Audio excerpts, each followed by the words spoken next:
जय गौ माता की। मैं एक वीडियो बना रहा हूँ। आले हसन उर्फ धारा दलेर नगर वाले।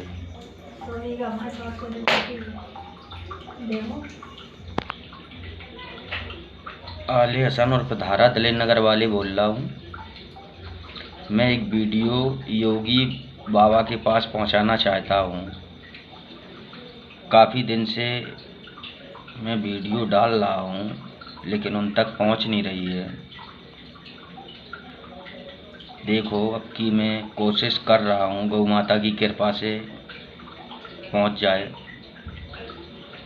क्योंकि इतना कष्ट हमें मिल रहा है यहाँ पे दलेर नगर में। दलेर नगर के आसपास क्षेत्र अजीतमल क्षेत्र है। इधर की पुलिसिया रिकॉर्ड बहुत ख़राब है।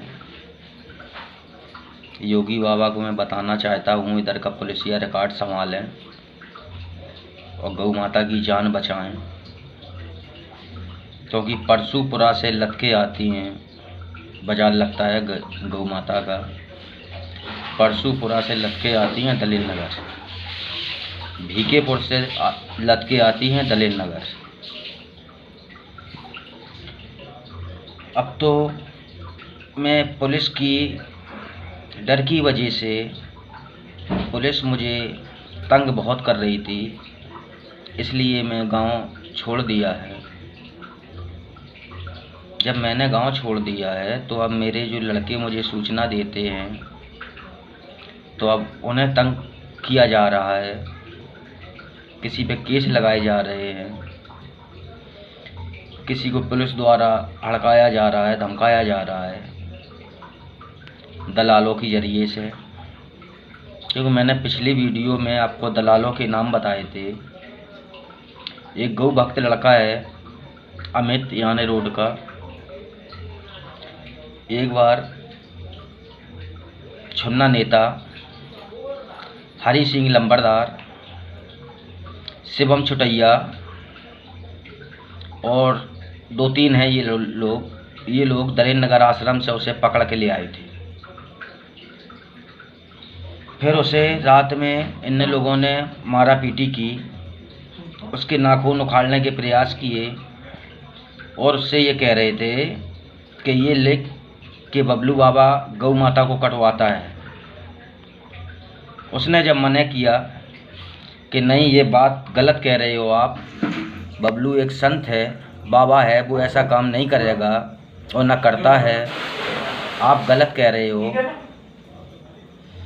तो उसके नाखून उखाड़ने का इन लोगों ने प्रयास किया। फिर भी उसने कुछ ना बोला। हम योगी बाबा आपकी सरकार में अनर्थ हो रहा है और आपकी पुलिस आंखों में पट्टी बांधे हुए है, क्योंकि अजीतमल एसओ सीओ बहुत ही भ्रष्ट हैं। अगर आपको यकीन ना हो तो इस चीज़ की आप जांच करवाएं। कितना भ्रष्ट हैं ये लोग, इतना भ्रष्ट हैं कि कहने में मेरे शब्द कम पड़ रहे। आगे हम आपको क्या बताएं, क्योंकि हम लोग गौ रक्षा करते हैं। दलेर नगर से और आसपास क्षेत्र जो दलाल लोग हैं आसपास क्षेत्र के,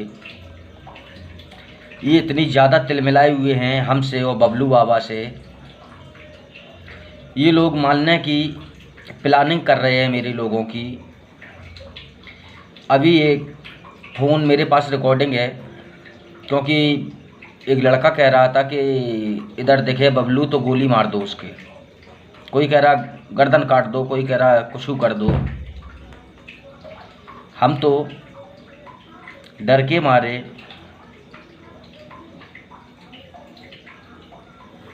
पुलिस की बाहर निकल आए क्योंकि कोई भी मैटर होता था पुलिस हम ही को हड़कान पहुंचती थी हमेशा, या तो मुझे बंद करने की धमकी देती थी या मुकदमा लगाने की धमकी देती थी। इसलिए मैं तो गांव से बाहर निकल आया हूं। रिक्वेस्ट है मेरी योगी जी कि मैं तो अपनी जान बचा के निकल आया हूं, लेकिन मेरे बाबा जी को बहुत ही ज़्यादा खतरा है। अगर आप इस विषय में ध्यान करेंगे या जांच करवाएंगे तो आपको पता चल जाएगा कि कितना खतरा है। क्योंकि हम लोग गौ रक्षा करने वाले हैं, गौ रक्षा करते हैं, इसलिए ये दलाल जो आसपास के हैं, जैसे कि मैंने पिछली वीडियो में बताया था, शिवम चुटैया, याना रोड, आंसू भदौरिया, मुराजगंज, छुन्ना नेता, याना रोड, हरी सिंह लंबरदार चन्नापुर के हैं कि जाने बोहरा के हैं। ये लोग इतने भ्रष्ट हैं कि बता नहीं सकता हूँ मैं आपको। अगर आप दलालों के ज़रिए से पुलिस जानकारी करती है सब, तो दलाल क्या बताएंगे, यहाँ सब तो सही हो रहा है। क्योंकि कमज़ोर वर्ग, गरीब वर्ग, उन लोगों के सामने तो हिम्मत नहीं करता है जाने की। क्यों? इतना दमंगी हैं वो लोग, इतनी दमंगी है उन लोगों की कि गरीब वर्ग तो उनके सामने नहीं जाएगा कहने के लिए कि हाँ जी गलत कर रहे हैं। गौ माता की कृपा से इतनी हिम्मत है बबलू बाबा में। क्षेत्र में अगर कोई भी लंबरदार अपने आप को समझे कि मैं कुछ हूँ तो दलित नगर जाके हमें दिखा दे तो हम समझ जाएं कि हाँ वो लंबरदार है। अगर कोई है तो वो बबलू बाबा है कि दलित नगर की गौकशी रोकने का प्रयास करता है जितना भी बन सके। इतनी हम छाती में बार किसी के नहीं समझते हैं अपने क्षेत्र में कि दलित नगर में जाके घुस के गौकशी रोके जाके। बबलू बाबा और धारा में इतनी गौ माता की कृपा से इतनी हिम्मत है कि रोकने का थोड़ा बहुत प्रयास करते हैं, अपनी जान भी बचा के, जान जोखिम में भी डालते हैं। बाजी टेम जान जोखिम में डाल के अगर किसी दिन मैंने पकड़ा जाके तो पुलिस हम लोगों से मामला रफा दफा करवा देती है। इसलिए कि आगे ये बात ना पहुँचे, हमसे लोगों से कहेंगे कोई बड़े अधिकारी के पास आप फ़ोन नहीं करोगे, नहीं तो आपके ऊपर मुकदमा लगा देंगे। क्योंकि मेरे पास हर चीज़ का सबूत है। अभी मैंने 2-3 जगह पकड़ी आके और इनने सब मामला दबवा दिया। मेरे पास उस चीज़ की वीडियो है, चाहे तो आप देख सकते हैं। आप इतना करें कि हम तो अपनी जान बचा के बाहर निकल आए हैं, लेकिन मेरे बाबा जी के लिए कोई ना कोई ऐसा सिस्टम करें कि कैसे भी मेरे बाबा जी की जान बचे। क्योंकि इतना खतरा है बाबा जी के ऊपर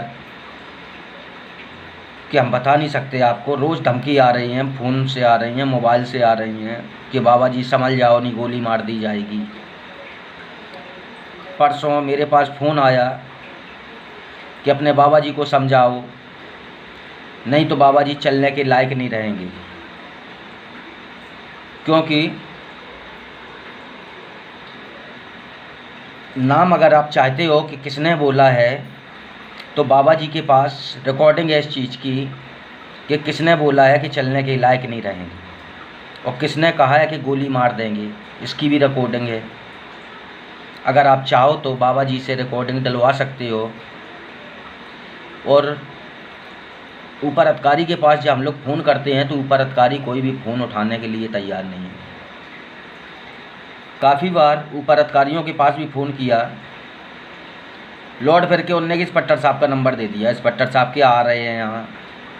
लौट फिर के उनने चौकी के दरोगा का नंबर दे दिया। अरे अगर यही करते काम तो हम आपके पास क्यों करते फ़ोन? अगर इंस्पेक्टरी साहब अगर थाने के करते काम तो हम आप कप्तान साहब के पास क्यों करें फ़ोन?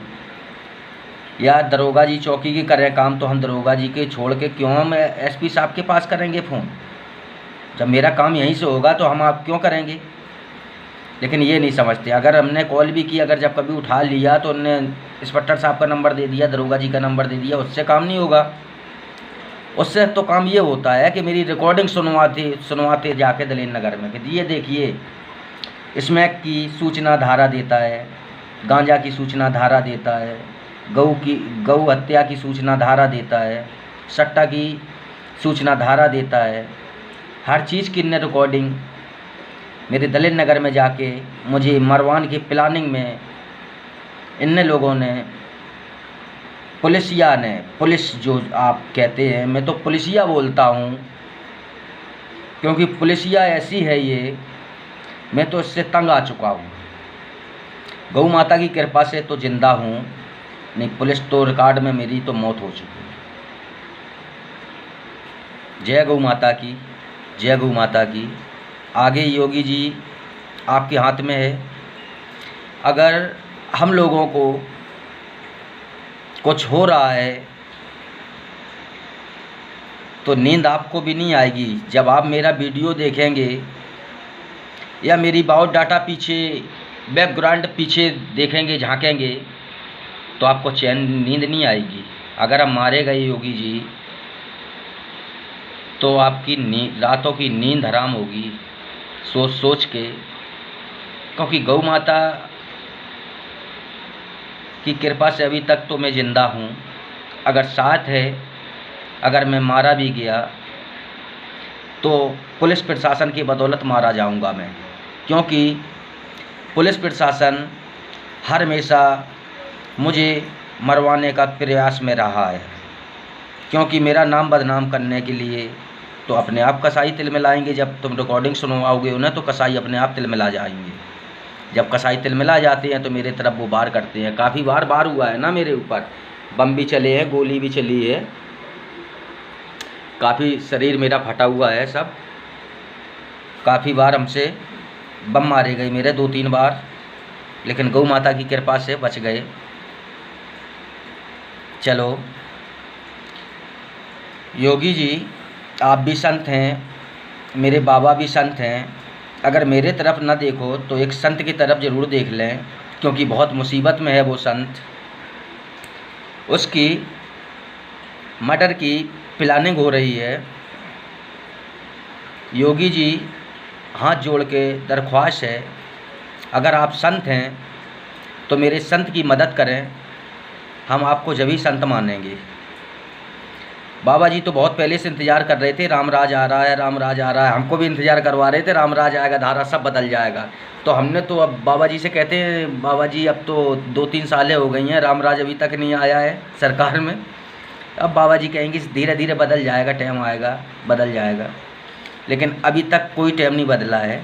ना तो रामराज आया है, ना तो संतों की सरकार दिख रही है। अगर संतों की सरकार दिख रही हो तो मेरे बाबा जी की दाढ़ी थोड़ी नोची जाए।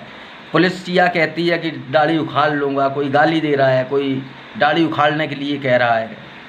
अब ये बताइए, जब संतों की दाढ़ी उखड़ेगी तो योगी जी कैसे काम चलेगा फिर? अब हम तो बाहर आ गए। योगी जी अब आप समझना, आपके हाथ में है। जय गौ माता की, जय गौ माता की।